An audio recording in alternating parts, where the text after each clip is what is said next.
Bonjour chers étudiants, aujourd'hui on va se focaliser sur la notion de la variable aléatoire discrète. Pour ce faire, on va étudier ce qu'on appelle la fonction de répartition, les caractéristiques d'une variable aléatoire discrète et finalement on va définir quelques lois classiques qu'il faut absolument apprendre pour les variables aléatoires discrètes. Alors, si on veut faire un retour sur ce qu'on a fait déjà, ou bien sur les notions qu'il faut absolument maîtriser pour arriver à ce stade-là, il faut bien évidemment savoir comprendre qu'est-ce que ça veut dire une variable aléatoire, qui est caractérisée essentiellement par son ensemble d'arrivées, ça veut dire par les valeurs que prennent la variable aléatoire, et également avec une variable aléatoire, on prend toujours, ou bien on définit toujours la loi de la probabilité. Ça veut dire quoi la loi de probabilité? Ça veut dire pour toute valeur de l'ensemble d'arrivée de la variable aléatoire, on essaye de mesurer la probabilité pour que cette variable aléatoire, il prenne exactement une valeur précise. Alors, nous avons dit que selon la nature de l'ensemble d'arrivée de la variable aléatoire, on peut parler d'une variable aléatoire discrète ou bien continue. Si l'ensemble est fini ou bien dénombrable, on est dans le cas d'une variable aléatoire discrète. Si par ailleurs c'est un ensemble ou bien c'est un sous-ensemble de R, ça veut dire un intervalle, dans ce cas-là, on parle d'une variable aléatoire continue qui fera l'objet d'une autre capsule vidéo. Alors maintenant, avec la variable aléatoire discrète, ça veut dire après l'avoir définie, après avoir donné sa loi de probabilité, on lui associe ce qu'on appelle la fonction de répartition. Alors, qu'est-ce que c'est qu'une fonction de répartition? C'est tout simplement une fonction qui fait son départ de R pour arriver dans l'ensemble 0,1.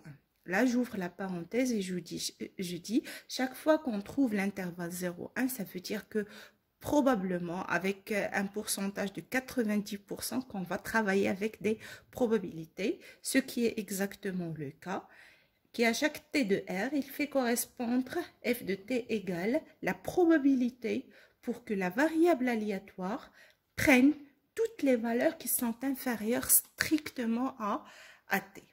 D'accord? Ça, c'est la définition mathématique. Et une fonction de répartition, elle est caractérisée universellement par quelques propriétés, à savoir qu'il s'agit bien d'une fonction croissante. Ça veut dire si je prends T1 et T2 de telle sorte que T1 est inférieur ou égal à T2, donc généralement on va trouver que f de T1 est inférieur ou égal à f de T2. C'est une propriété qu'on peut facilement démontrer. Aussi, si je calcule la limite de f de t comme t tend vers plus l'infini, je vais la trouver exactement égale à 1. Si je calcule par ailleurs sa limite au voisinage de moins l'infini, je trouve que c'est 0.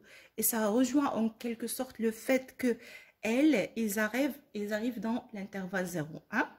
Maintenant, si je prends deux valeurs A et B, de sorte qu'il y a un ordre strict entre les deux valeurs, alors f de B moins f de A est égal la probabilité pour que le grand X soit comprise entre A et B.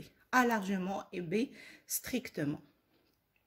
Donc là, j'aimerais bien noter que une fois qu'on parle d'une variable aléatoire, discrète bien évidemment, pour ce cas-là, il faut toujours chercher sa loi de probabilité et aussi donner sa fonction de répartition. Alors, si on veut pousser les choses et voir les choses concrètement, comment ils se présentent, on va revenir sur l'exemple qu'on a traité dès le départ, c'était le jet d'une pièce de monnaie.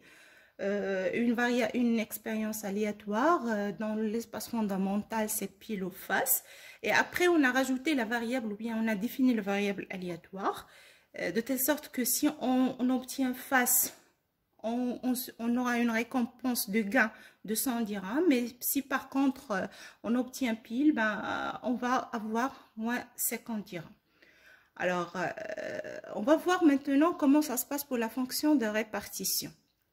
Je rappelle que le oméga x, qui était l'intervalle ou bien le domaine d'arrivée de la variable aléatoire, c'est l'intervalle moins 50, c'est l'ensemble, pardon, moins 50, 100. Bien évidemment, on était dans un cas d'équiprobabilité puisque la pièce n'était pas truquée. Alors, si on veut représenter cette situation, la probabilité pour que x est égal à moins 50 est égal à 1,5 ainsi que celle x est égal à 100 est égal à 1,5. Si on veut la visualiser graphiquement, comme je vous le dis toujours, afin de bien maîtriser les notions, il faut toujours faire recours à des graphes, à des schémas. Il faut schématiser pour pouvoir visualiser ce qu'on veut. Alors, sur un repère orthonormé, on va essayer de tracer la situation. Donc, sur l'axe des abscisses, on va donner les valeurs prises par la variable x. Et sur l'axe des ordonnées, on va donner plutôt les images correspondantes en termes de loi de probabilité. Alors, nous avons deux valeurs, moins 50 et 100. Pour chacune, l'image, c'est exactement 1,5. D'accord? Alors, comme vous voyez, si on est à la valeur moins 50, nous aurons la même image pour 1,5, ce qui est exprimé le cas de l'équiprobabilité. Maintenant, pour la fonction de répartition, c'est comme si, en fait, on va calculer la probabilité pour que x soit inférieur ou égal à t. D'accord? Pour tout t qui appartient à R. Donc, si je reviens ici, ça c'est R. Donc, je vais voir quelle est la probabilité pour que x soit inférieur strictement à t pour tous les t qui sont sur la droite réelle R.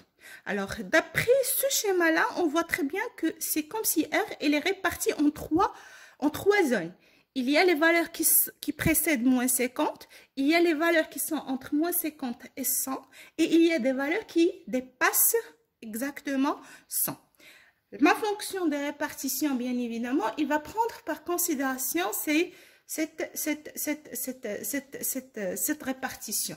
Alors, si t est inférieur ou égal à moins 50, f de t qui va être p de x inférieur strictement à t, ça va donner exactement l'ensemble vide. Pourquoi? Parce que justement, on ne trouve pas des éléments qui sont inférieurs à moins 50. Maintenant, ça, en fait, c'était cette partie.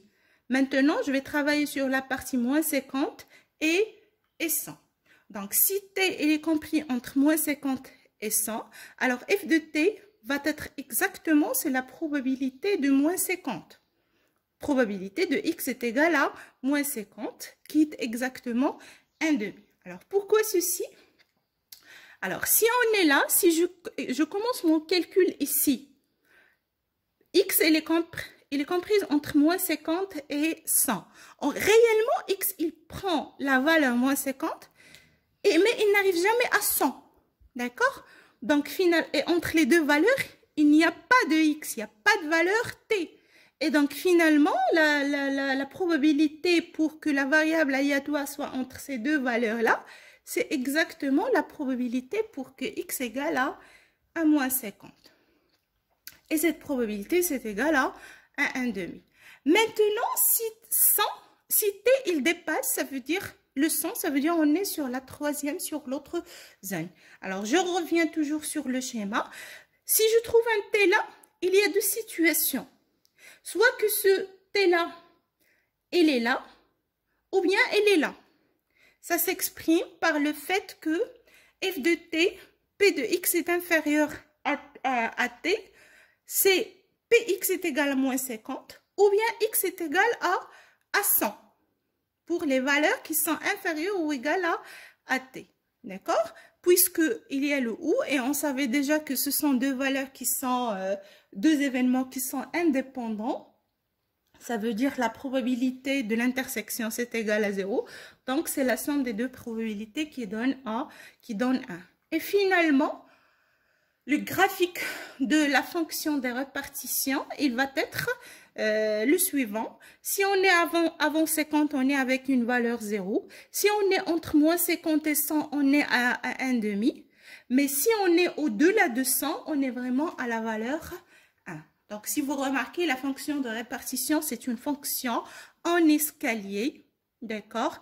Et il décrit l'aspect de la discontinuité, le fait qu'on a des discrétisations du cas discret exactement dans les bords moins 50 et 100, puisqu'on remarque bien l'aspect de la discontinuité.